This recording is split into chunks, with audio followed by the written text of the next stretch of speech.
देखील आहेत आणि निश्चितपणे आता मात्र अंपायरच्या भूमिकेमध्ये सकाळच्या सत्रापासून खूप चांगला अंपायरिंगचं काम त्यांच्या माध्यमातून पाहायला मिळतात.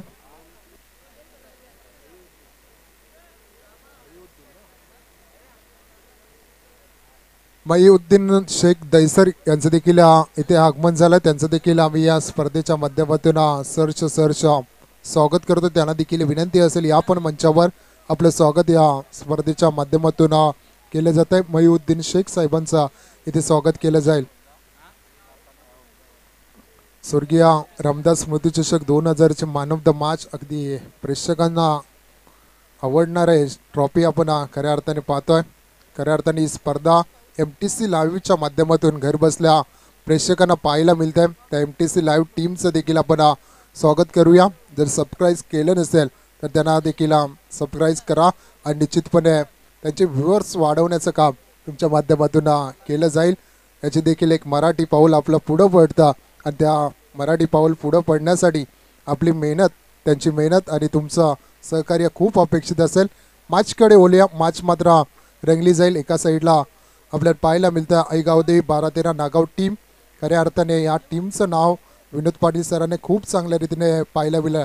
जेव्हा टीम संघ तयार होत होता तेव्हा 12 ते 13 खेळाडू होत्या आणि आज मात्र ती युनिटीची ताकद भल्या मोठ्या मोठ्या टीममध्ये खऱ्या अर्थाने हा संघ जाऊन खेळतो मोठमोठ्या स्पर्धेमध्ये आणि नक्कीच आपल्या गावाचं नाव मोठं करत असताना या 12-13 नागाव टीमला आपण पाहतो. त्याच्या अगेन्स्ट मात्र खेळ करत असताना पाठीमागचे सामने बॅटिंग करत असताना खूप चांगले जिंकले. तर आपण खिडकाली टीमला पाहतोय. ऐगावदेवी खिडकाली टीम नाणेफेकीचं कॉल जिंकलाय. पाठीमागच्या सामन्यात नाणेफेकीचं कॉल जिंकल्यानंतर बॅटिंग घेतली होती, परंतु या सामन्यात मात्र क्षेत्ररक्षणाचा निर्णय इथे मात्र गोलंदाजांवर निश्चितपणे विश्वास दाखवलाय. तर पहिला टॉस जिंकल्यानंतर खिडकाली टीमच्या माध्यमातून गोलंदाजी ट्रॅकवर सज्ज होतं. तेजस ठाकूर वन फ्रॉम खिडकाली सज्ज होईल.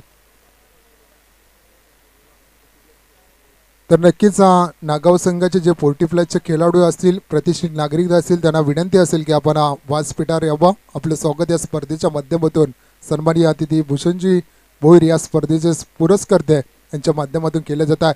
पहिलाच बॉल उडवलाय लॉंगलेगच्या दिशेने. अपाट वेगाने चेंडू ट्रॅव्हल झाला होता सीमारेषेलगत, परंतु चेंडू अडवला जातोय. 2 धावा कंप्लीट केल्या जातील आणि आगास केला जाईल या पहिल्या सत्राचा 2 या धावसंख्येवर. सुरुवात दमदार करून देत असताना फलंदाजी ट्रॅकवर आपण रोहित पाटीलला पाहतोय. 2 धावा कंप्लीट केल्या जातात. मॅग्नेटिक पॉवर प्लेच्या षटकामध्ये मुभा असते मोठे फटके खेळण्याचे आणि ते फटका खेचला जरूर होता, परंतु चपल क्षेत्ररक्षण आणि नक्कीच आपल्या धावा संघासाठी 2 धावा इन्व्हेस्ट केल्या जातात या क्षेत्ररक्षकाच्या माध्यमातून. यावेळी मात्र फसवलं जात आहे. अगदी स्लोवर डिलिव्हरी केली गेली आणि निश्चितपणे पहिली मोठी विकेट गारत होत आहे. Rohit Patil back to pavilion. मान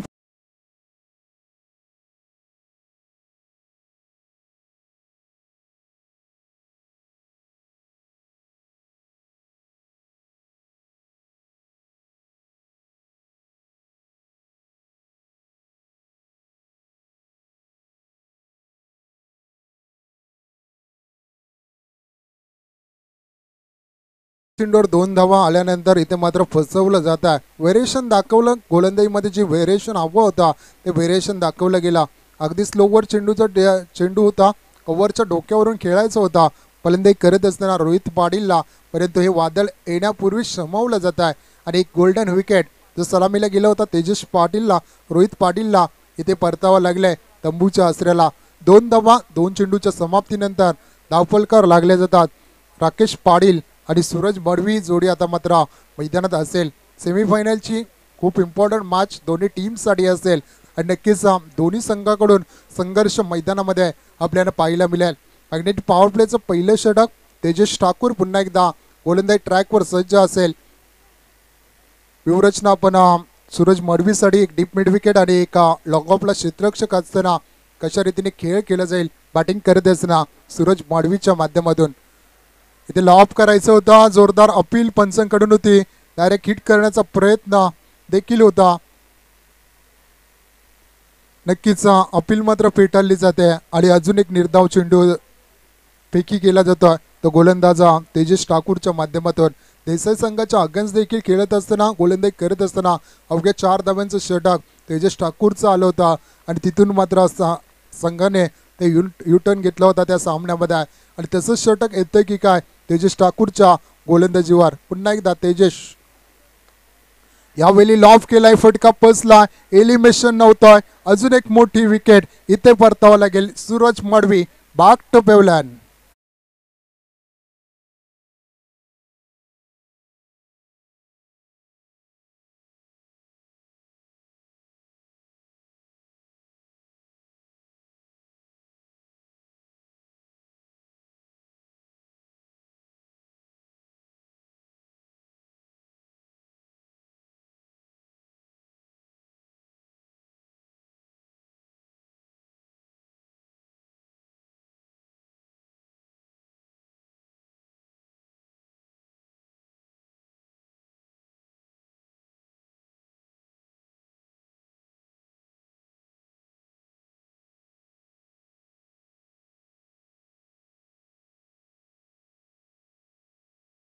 तर 4 चेंडूंचा खेळ संपतोय. धावफलकावर धावफलकावर लागल्यात त्या मात्र 2 धावा, 2 सफलता मोठ्या मिळवण्यात यश आलंय तेजस ठाकूर या गोलंदाजाला. जबरदस्त अगदी सटीक लाईनची गोलंदाजी, प्रत्येक चेंडूवर व्हेरिएशनमध्ये टाकण्याचा प्रयत्न सफल ठरलाय तेजस ठाकूरचा. कमबॅक का षटक मॅग्नेटिक पॉवर प्लेचा हाताळत असताना पुन्हा एकदा तेजस राऊंड द विकेटना. यावेळी लॉफ केलाय, फटका बसलाय, मिस टायमिंग स्ट्रोक जज केलं जातं तेजसच्या माध्यमातून. अजून एक मोठी विकेट, पहिल्या षटकामध्ये 3 विकेट गारत 2 धावा धावफलकावर.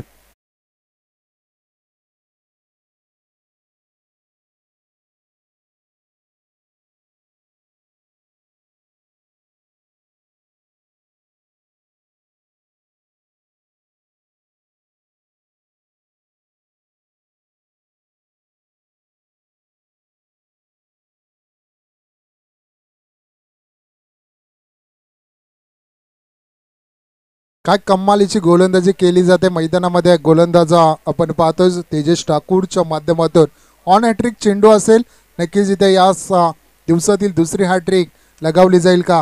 पहिली हॅट्रिक पाहायला गेली आपण राकेश पाटीलच्या माध्यमातून पाहायला मिळाली होती याचा, आणि पहिली हॅट्रिक आपल्याला पाहायला मिळाली होती संदेश म्हात्रेच्या माध्यमातून. तर नक्कीच ही तिसरी हॅट्रिक या स्पर्धेतील संपादन करेल का हा गोलंदाज. काय कमालीची गोलंदाजी होत्या, जबरदस्त गोलंदाजी, अचूक टप्पा, अचूक लाईन लेंडवर ही गोलंदाजी केली जात आहे. मॅग्नेटिक पॉवर प्लेचं षटक कसं असावा याचं जिथं जागतं उदाहरण देत असताना गोलंदाजा तेजस ठाकूरला आपण पाहतोय. आता मात्र यावेळी मात्र बॅटची लिडिंग एज आणि या स्पर्धेतील तिसरी हॅट्रिक संपादन करणारा हा तिसरा गोलंदाज ठरतोय तेजस ठाकूर, मान फ्रॉम खिडकाली.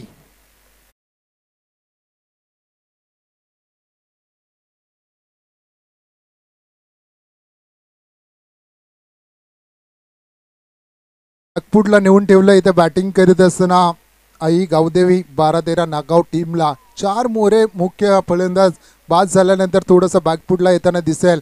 तो मात्र नागाव टीम एकही फलंदाज मैदानात रोखू शकला नाही. जर मोठे फटके